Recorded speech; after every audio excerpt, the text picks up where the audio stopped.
Hello friends, मैं गौतम कुमार। स्वागत है आप सभी का हमारे इस यूट्यूब चैनल में। आज पुनः मैं बीए सेमेस्टर 2 की हिस्ट्री का एक प्रमुख तथ्य कनिष्क की उपलब्धियां के बारे में विश्लेषण करेंगे, जो कि परीक्षा की दृष्टि से अति महत्वपूर्ण है। तो बने रहिए इस वीडियो के अंत तक। बिना समय व्यतीत करते हुए प्रश्नों को देखते हैं। प्रश्न यह है कि कनिष्क की उपलब्धियों का वर्णन करें।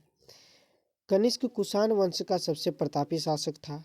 कनिष्क के समय में कुषाण सत्ता अपने शिखर पर पहुंच गई।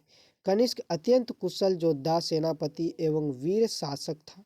सिंहासन पर बैठते समय अपने पूर्वजों की एक विशाल साम्राज्य उसने उत्तराधिकार में प्राप्त किया था, जिसे अपने कुशलता से विशाल साम्राज्य को और भी बड़ा आकार दे दिया। कनिष्क ने भारतीय प्रदेशों पर विजय प्राप्त करने के अतिरिक्त समकालीन पार्थिया एवं चीन साम्राज्य से भी युद्ध लड़े। अतः इस प्रकार कनिष्क ने अपनी राज्य विस्तार में काफी महत्वपूर्ण भूमिका निभाई, जिसके कुछ प्रमुख युद्ध निम्नलिखित हैं। तो पहला है पार्थिया से युद्ध।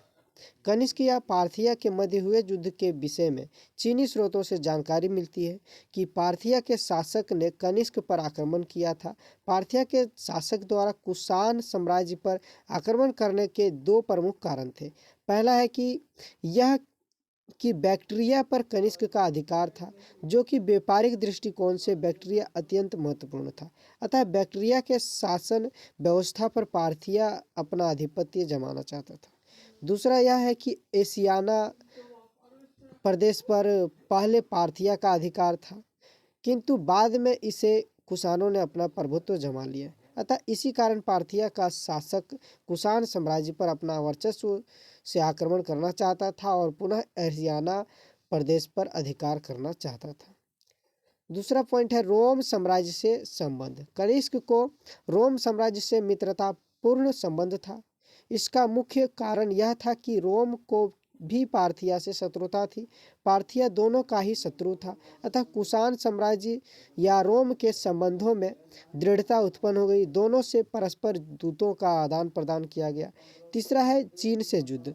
कुषाण वंश के समय चीन में हान वंश का प्रभुत्व था। उन्होंने अपनी कुशलता से चीन की सीमा काफी लंबा एवं विस्तार कर दिया था, यहाँ तक कि कनिष्क के सीमाओं तक आ गया।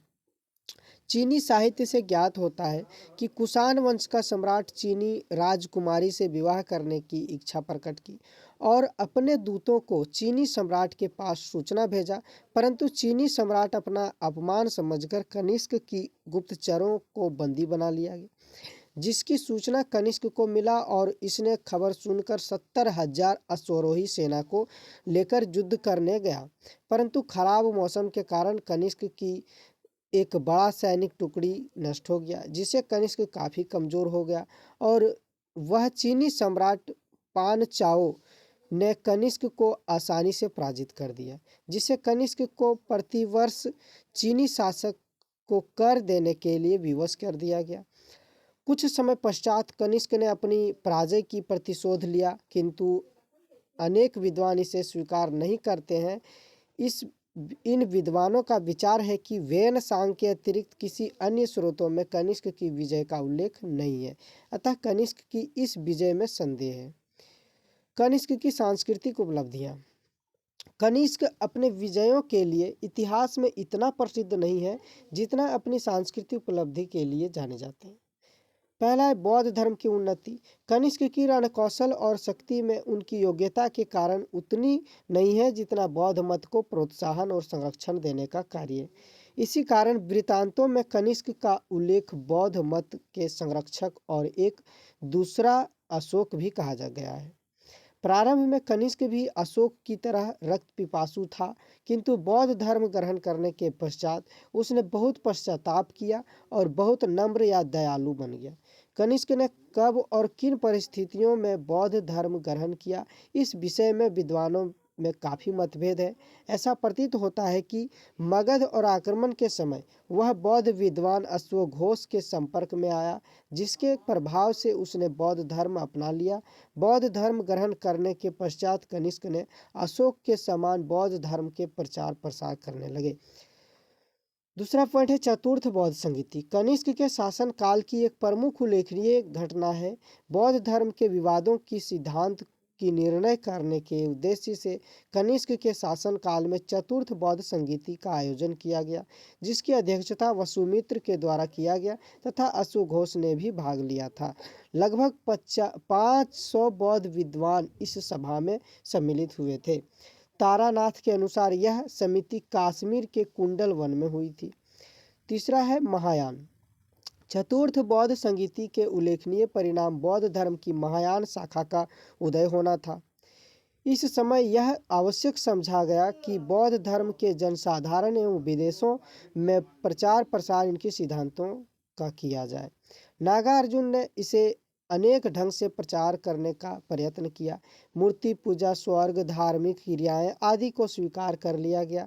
इसी प्रकार बौद्ध धर्म की एक नवीन शाखा का जन्म हुआ, जिसे महायान के नाम से जाना जाता है, जबकि मूल बौद्ध धर्म को हीनयान कहा जाने लगा। चौथा है साहित्य की उन्नति। कनिष्क साहित्य एवं काव्य का प्राश्रय दाता था। उसने अपने समकालीन अनेक विद्वानों को आश्रय दिया। उसकी राज्य सभा में बुद्धचरित एवं सौंदर्यनंद काव्यों की रचना हुआ, जिसका लेखक अश्वघोष, शून्यवाद जैसे प्रकांड नागार्जुन भी इसी काल में अपने अपने दृष्टि से पुस्तकों की रचना की है। इसी संबंध में राय चौधरी ने लिखा है कि कुषाण युग साहित्यिक क्रियाशीलता का युग था। व्यापारिक उन्नति देखते हैं तो कनिष्क के साम्राज्य में बैक्ट्रिया नामक एक प्रदेश था, जो व्यापारिक केंद्र के लिए काफी प्रमुख था, तथा कनिष्क अपने शासन में रोम से मित्रता कर लिया था, जिससे व्यापार करने की सुविधा अत्यंत सुलभ हो गई, जिससे भारत में कपड़े का निर्यात होता था और रोम साम्राज्य इसके बदले में सोने एवं आभूषण का आयात भारत से होता था। इस प्रकार दोनों में पारस्परिक व्यापार एवं अविशिष्ट चरम सीमा तक पहुंच चुकी थी। मूल्यांकन देखा जाए तो कनिष्क प्राचीन भारत में एक महानतम एवं सुप्रसिद्ध शासक था। उसने अपने योग्यता के अनुसार एक विशाल साम्राज्य की स्थापना की, जिसकी सीमाएं मध्य एशिया से सारनाथ तक विस्तृत था। कनिष्क एक कुशल योद्धा, विजेता तथा साम्राज्य निर्माता भी था। उसने एक विशाल साम्राज्य को विभिन्न प्रांतों में विभक्त कर एक कुशल प्रशासक की स्थापना की। कनिष्क के समय में भारतीय सभ्यता का भी विदेशों में प्रचार प्रसार हुआ। इस संबंध में डॉक्टर राय चौधरी ने लिखा है कि कनिष्क के वंश ने भारतीय सभ्यता के लिए मध्य एवं पूर्वी एशिया का द्वार खोल दिया। कनिष्क विजेता होने के अतिरिक्त एक विद्वान व्यक्ति के साथ साथ विद्वानों का आश्रयदाता था। कनिष्क ने ही शक संवत की स्थापना की थी और उसकी राज्यसभा में अनेक विद्वानों जैसे वसुमित्र, अश्वघोष आदि रहते थे। अतः यह वीडियो आपके लिए अगर हेल्पफुल हो तो लाइक, कमेंट और सब्सक्राइब करना ना भूलें। Thank you.